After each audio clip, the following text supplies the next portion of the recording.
예, 안녕하십니까. 방금 소개받은 한국특허전략개발원 김주환 팀장입니다.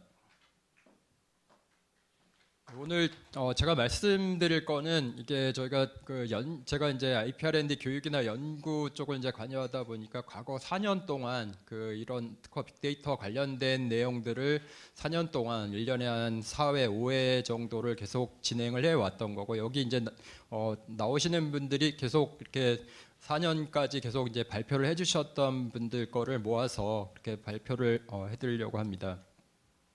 특허 빅데이터는 뭐 전 세계적으로 4억 3천만 건이 넘는 빅데이터고요. 사실 그런 걸 갖고 이제 미래를 예측하는 부분이 있는데요. 사실 그 특허라는 것이 출원하면 1년 6개월이라는 미뤄 기간이 있기 때문에 특허를 갖고 사실 미래를 예측하는 것이 불가능하다, 뭐 그렇게 말하시는 분들이 굉장히 많은 상황입니다. 이건 이제 아주대 이성주 교수님 자료인데요. 여기 보시면은 2015년에 이렇게 출원이 돼 있다. 2017년에 빨간색으로 이렇게 출원이 된 상황입니다. 이런 상황에서 미래 유망 기술이 어떤 거일지에 대한 부분인데요. 혹시 말씀 안 하실 것 같아가지고 제가 답을 말하겠습니다. 모든 게 미래 유망 기술일 수가 있습니다. 1번에서 7번까지 모두 이렇게 내용을 이렇게 적어놨는데요. 그런 부분들이 사실 우리가 기존의 어떤 특허 빅데이터 분석을 통해서 그런 것들을 잘 해석을 해서 그런 미래 유망 기술을 찾아야 되는데, 기존에는 사실 그런 방법론들이 잘 발전하지 않았고 그런 것들 함의를 읽어내는 데 있어서 굉장히 좀 이제 기법적으로 많이 발전하지 않았던 부분이 있는 것 같습니다. 그래서 그런 부분들이 요즘 뭐 4차 산업혁명 시대를 맞아서 인공지능과 빅데이터의 같이 결합을 통해서 사실 많은 발전을 하고 있는 부분이고요. 특히나 우리가 디스럽티브한 이노베이션을 찾아낼 수 없다고 하는 부분, 그런 부분에서 사실 이런 아웃라이어 특허를 찾아내는 부분, 물론 인공지능 같은 경우도 1950년대에 나왔고, 사실 그 3D 프린팅 같은 경우도 1970년대에 나와서 다 전속 기간이 만료된 것을 가지고 사실 최근에 어떻게 보면 기술을 그렇게 이렇게 뭐 유망 기술이라고 얘기를 하는 부분일 것 같습니다. 그렇기 때문에 어떻게 잘 찾아내느냐, 어떤 기법을 갖고 하느냐가 굉장히 중요한 부분이라고 생각을 합니다. 특허는 사실 이런 특성이 있습니다. 세상에 존재하는 기술 정보의 90% 이상이 담겨 있고, 신지식의 75%가 특허 문헌으로만 공개되는 부분. 그다음에 특허 문헌에 공개된 71%가 다른 문헌엔 공개되지 않는, 뭐 특허 데이터 관련해면 뭐 이렇게 제 얘기가 아니라 다른 유명한 기관들의 얘기고, 그런 부분들이 사실 특허에 뭐 여러 가지 이제 장점이 있기 때문에 특허 분석이 많이 이렇게 시도가 되고 있는 부분이 되겠습니다. 제가 한번 저희 사업을 갖고 이렇게 게임 이론으로 한번 분석을 해봤습니다. IP R&D를 했을 때랑, 그러니까 R&D를 할 때 IP를 분석을 했을 때랑 안 했을 때 어떤 차이점이 있는가를 이제 저희 사업에 들어온 기관들의 어떤 통계를 갖고 분석을 해봤습니다. 그런데 저희 미국 거랑 우리나라 거를 했는데, 미국은 사실 무조건 IP R&D를 합니다. R&D를 하는 과정 중에서 IP를 찾아보고 그렇게 하는 게 돼 있기 때문에 이 부분은 의미가 없는 부분이고요. 우리도 IP R&D를 했을 때 그 효과가 나오는 부분이고, 특히 IP R&D를 우리나라랑 미국이랑 같이 한다고 했을 때 우리가 좀 더 빨리 한다면 우리가 더 많은 돈을 그렇게 기술 이전 및 사업화를 통해서 관련된 미래유망 기술을 확보할 수 있는 부분이 있다고 생각을 합니다. 기존에 사실 IP 이렇게 S&A 분석 같은 경우는 보통 뭐 키워드 분석이라든가 아니면 뭐 사이테이션 분석, 그다음에 뭐 이렇게 IPC 분석, 뭐 출원인 분석 같은 것을 통해서 저희가 이제 분석을 했고요. 그런 부분에서 이제 S&A 분석을 하면 비트니스나 뭐 클로즈니스나 아이겐벡터, 뭐 그다음에 디그리 같은 걸 가지고 이제 미래 유망 기술을 예측을 해서, 여기 뭐 보면은 그런 부분이 이제 사이테이션이 공동으로 이렇게 코사이테이션 관계를 이용해서 그거를 이렇게 중심성 분석을 해서 결국은 거기서 요 지금 클로즈니스나 비트니스에 따라서 그거를 평가해서 미래 어떤 유망성을 판단하는 그런 기법들을 많이 이제 사용을 해 왔던 부분이고요. 그래서 뭐 그런 부분들이 계속 분석을 해왔고요. 저희가 이제 계속 4년 동안 그런 분석을 하면서 기존의 어떤 방법론들이 어떻게 진화되어 가고 있는지 부분을 봤고요. 특히 성균관대 신주석 교수님 같은 경우는 그런 AI 기법을 통해서 뭐 CNN이나 RNN, 뭐 FRNN 그런 여러 가지 인공지능 기법을 통해서 머신러닝이나 뭐 딥러닝을 통해서 그런 기법들을 통해서 그런 IP와 그런 R&D를 같이 접목을 시켜서 임팩트 있는 그런 미래 유망 기술을 찾아낼 수 있는 부분에 대해서 말씀을 해주셨고요. 특히 뭐 동국대 윤병훈 교수나 아주대 이성주 교수님은 부부신데 주로 이제 문장 벡터 관련된 부분들에 좀 포커싱을 넣어서 많은 연구를 하면서 그 문장 단위로 그런 미래유망 기술을 찾아낼 수 있는 방법에 대해서 계속 발표를 해주셨습니다. 특히 지금은 고려대 박상성 교수 이제 청주대로 갔는데 IPC를 이용한 IPC의 어떤 그 사이트 IPC의 그런 관계를 활용을 해서 그런 미래유망성을 찾아내는 부분에 많이 연구를 하고 있습니다.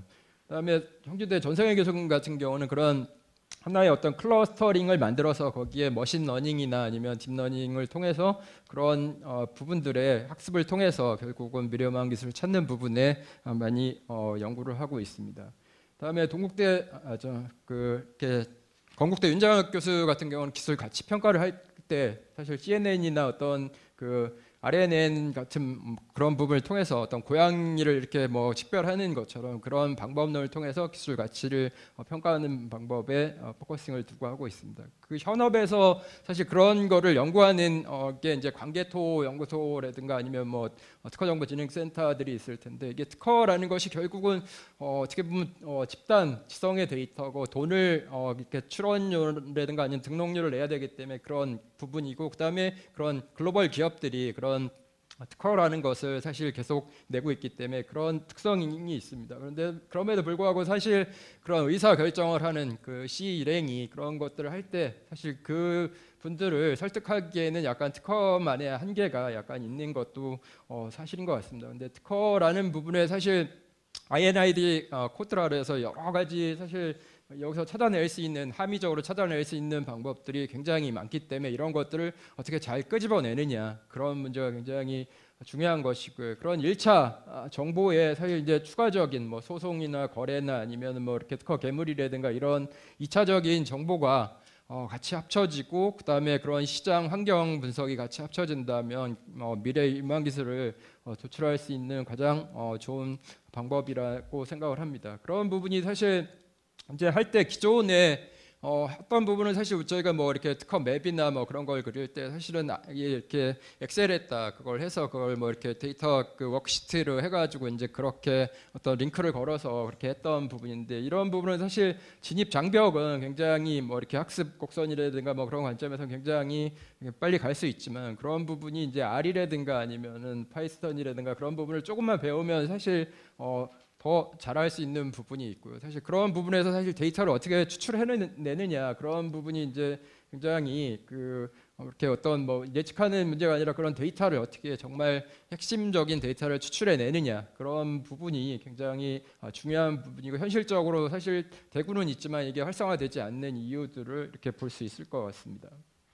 그래서 그런 부분들이 사실은 특허가 4억 3천만 건이라고 얘기를 하면 그게 이제 국가 산업적으로 그다음에 기업적으로 사실 그다음에 그 어떤 뭐 국가적으로나 산업적으로나 기업적으로 어떻게 보면 국가적으로 이제 뭐 마이클 포터의 어떤 다이아몬드 이론적인 측면 그다음에 뭐 산업적으로는 아니면 파이브 포시스 관련된 부분 그다음에 그 기업적으로는 어떻게 보면 원가 우위를 어떻게 갖고 갈 건지 차별화를 어떻게 갖고 갈 건지 아니면 집중화를 어떻게 갖고 갈 건지에 관련된 그런 부분들이 다 특허랑 연계되어 있다는 부분들을 연구를 했던 부분이고 그런 부분들이 다 이렇게 연결이 되는 그런 부분이라고 얘기를 할 수 있겠습니까? 그 큰 단위, 국가 단위에서 뭐 이렇게 국가나 기업 단위에서 볼 때 뭐 하이프 사이클이 사실 특허적으로도 또 1차, 2차 임박점에서 상품화가 되는 그런 부분을 이렇게 볼 수 있었고요. 특히 저희가 했던 뭐 이렇게 산업 분석 중에서 뭐 QLED 같은 경우도 이게 이제 특허가 이렇게 추월이 당한 다음에 어떤 7년이 지난 다음에는 결국 시장이 추월을 당하는 그런 부분, 그 부분이 이제 선박이나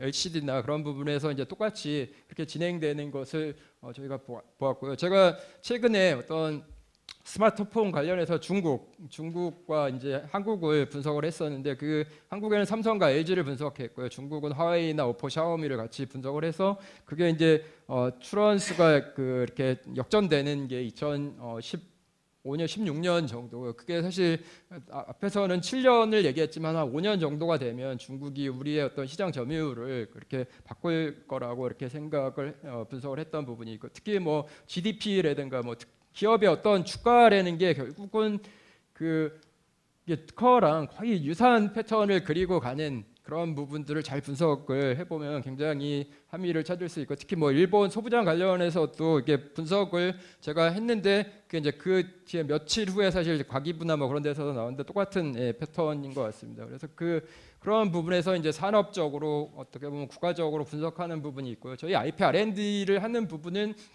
사실 좀 유효 데이터가 한 뭐 1,000건에서 2,000건 정도의 어떤 그걸 받고 기업의 어떤 전략을 분석하는 부분인데, 그런 부분들이 사실 이제 경영 컨설팅 전략의 방법론들이랑 대동소이하되는 거죠. 경영 전략 컨설팅에서는 이런 2x2 매트릭스나 메시 관계, 그러니까 이게 중복 없이 빠짐없이 해야 되는 그런 부분들이 모든 방법론들이랑 연결이 되고 있는데요. 그런 부분들이 저희의 어떤 OS 매트릭스나 그런 IPC나 F텀 그런 거에서 똑같은 거고요. 그다음에 그런 것이 피라미드 구조에 의해서 하이라키를 갖고 가는 그런 뭐 이슈 로직 트리나 이슈 트리 관련된 부분들이 같이 연결이 되고, 그래서 so what, why so 그런 관계로 계속 그걸 해 나가는 과정들이 결국은 테크트리나 QFD의 어떤 그런 것이 연결되는 부분이고, 특히나 아이디어를 도출하는 부분에 있어서는 대동소이한 부분이고요. 특히나 이제 경영 전략 컨설팅에서 결국은 가장 중요한 방법들이 뭐 포지셔닝 학파나 아니면 핵심 역량 학파나 아니면 최근에 어떤 이노베이션 학파나 그런 거에서